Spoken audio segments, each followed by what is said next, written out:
Considerando que o lucro dos mercados cresceu até 8 vezes na época do governo do Lula, em meados de 2008, por que será que hoje os mercados se movem com tanta expressividade quando o presidente Lula fala, e muitas vezes para baixo? Eu vou explicar nesse Rios. Antes disso, a gente tem que entender que o mercado econômico ele é feito em várias subdivisões, e uma delas é a Bolsa de Valores, que a gente vê bastante no jornal, Bovespa. Mas ela não é a maior de todas, muito pelo contrário. O mercado aqui no Brasil, assim como em qualquer outro lugar do mundo, é o mercado de títulos, o que ele movimenta aí algo em torno de 11,7 a 11,8 trilhões de reais por dia, que é muito mais do que o dobro do que a Bolsa de Valores movimenta. E o produto que ele usa para trabalhar é o dinheiro. E esse produto ele tem preço. E o preço do produto, do dinheiro, se chama juros. Juros ele é o preço do produto no tempo. Então, o que é importante a gente saber? É importante a gente saber a relação de duas coisas aqui. É importante saber como estão os produtores, que são aqueles que poupam, e é importante saber como estão os consumidores, que são aqueles que investem. E aí é que entra o governo, mudando as expectativas. Porque o governo ele pode criar duas coisas. Ou ele cria previsibilidade, ou ele cria insegurança e imprevisibilidade para as empresas e para as famílias. Lula chegou então à presidência após 3 tentativas frustradas de se eleger como presidente. Nessa época, quando ele entra à presidência, ele envia uma carta aos brasileiros, falando sobre várias coisas do seu planejamento, uma carta de amor aos brasileiros. E o que essa carta dizia?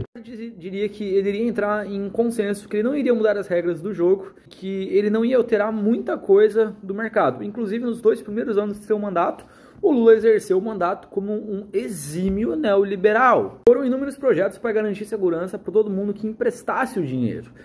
Parecia tudo muito bem, a chave estava apertadíssima, só que aí que está o problema. Parecia estar indo tudo muito bem, até que algumas coisas aconteceram. Antes de virar um atirador de elite, o Jefferson, ele fez uma denúncia do qual estaria sendo pago uma espécie de mensalidade, uma mesada, ou um mensalão, como alguns chamam, de algo em torno de 30 mil para políticos de cenário base, que estavam sendo desviados de estatais, com um mensalão que na época José Dirceu caiu. Quem estava na presidência da Minas Energia acabou assumindo o seu lugar, que na época era a Dilma Rousseff.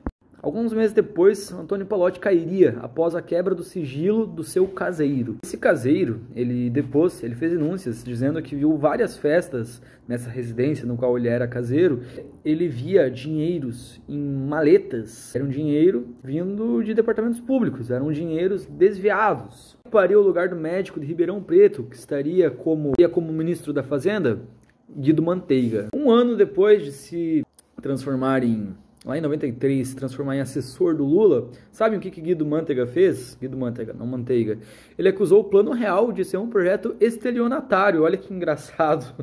Enfim, ocorrido isso, alguns tempos depois, Guido entrou no Ministério da Fazenda, por onde permaneceu longos 8 anos, sendo o ministro mais longo da Fazenda aqui no Brasil. Mas acontece que após um grande esquema de corrupção, Lula enfrentaria uma eleição. O IBGE, na época, em 2005, havia divulgado que o nosso PIB havia caído e que até então estava estagnado. O Lula fez? O Lula pressionou o Banco Central para diminuir os juros e para conseguir crescer em ano eleitoral. O Banco Central não cedeu, mas o Guido deu uma forçada na barra. Para vocês terem uma noção, o gasto do governo, na época, em 2006, cresceu 20%. O que aconteceu? O Lula foi reeleito, e ele foi reeleito num cenário externo extremamente favorável para o Brasil, porque o Brasil é um grande país produtor de insumos de consumo, no caso commodities, o tal boom das commodities, que vocês já devem ter ouvido por aí. Nessa época que Guido Manteiga e Dilma criaram o PAC, Programa de Aceleração de Crescimento. Ele era uma coisa muito, muito sedutora. A proposta era, vamos ficar ricos gastando mais, porque mais crédito, mais crescimento. Até que veio a crise de 2008. E o que o Brasil fez? Dobrou a aposta. Eis então que o governo começou a se endividar e fazer repasses para bancos públicos. Apenas ao BNDES seriam colocado algo em torno de 500 bilhões de reais, algo como 20% de todo o nosso PIB na época. O governo tomava emprestado a 14% e repassava o BNDES a 5%. E sabe quem que pagava a conta dessa diferença? O pagador de imposto, vulgo eu e você que está aí do outro lado. Interessante falar aqui que no começo essa ideia funcionou bem. No começo. Até que em 2008 acontece que Lula dá início a um projeto que seria apelidado pela mídia como Campeões Nacionais. Então eu me pergunto, o que é isso? Parte desse plano consistia em um banco BNDES comprar participações e emprestar o que quer que fosse preciso para grandes empresas multinacionais. Quais dessas empresas multinacionais que o BNDES comprou e emprestou o que quer que fosse necessário? Vamos citar aqui alguns nomes. JBS, a nossa queridinha Petrobras. Tem outras várias empresas, mas vamos focar nessas duas aqui, porque vocês devem se puxar na memória e lembrar muito bem de alguns casos que ocorreram nessas duas, que devolveram junto a outras várias empresas algo em torno de muitos bilhões de reais. Mas não teve crime, porque se chamar o nosso atual presidente de crime, aparentemente é crime você chamar ele de criminoso, mas só devolveram porque são entidades extremamente filantrópicas, ó só. Meu Deus, que lindo, né? Também no mesmo ano, o Lula fez o quê? Ele cancelou leilões de papéis, como a Petrobras, e tornou todas exclusivas do governo na época, se tornando uma ferramenta única e exclusivamente do nosso Lula. Parece que o Lula saiu e ele deixou o país viciado em criar empréstimos, em se endividar e fazer o que fosse preciso para crescer a base de empréstimos e mais torração de dinheiro. Entra em questão, qual seria a grande dúvida do mercado e de todos no caso de um terceiro mandato do nosso queridíssimo, tão ilustre e amado governo lulista? Qual o Lula que vai governar? O primeiro, que cumpre os contratos e cumpre que seguirá uma política mais respeitável em relação aos outros agentes externos? Ou um Lula que entra em jogo, que interfere, faz empréstimo e que faz dívida absurdamente? Quais desses dois Lulas é que vai governar? Essa é uma das questões. O problema é que o mercado hoje vê o Lula de uma maneira muito mais pessimista do que via ele na primeira gestão. Isso porque, assim como as famílias brasileiras, o Lula torrou todo o crédito que foi dado para ele.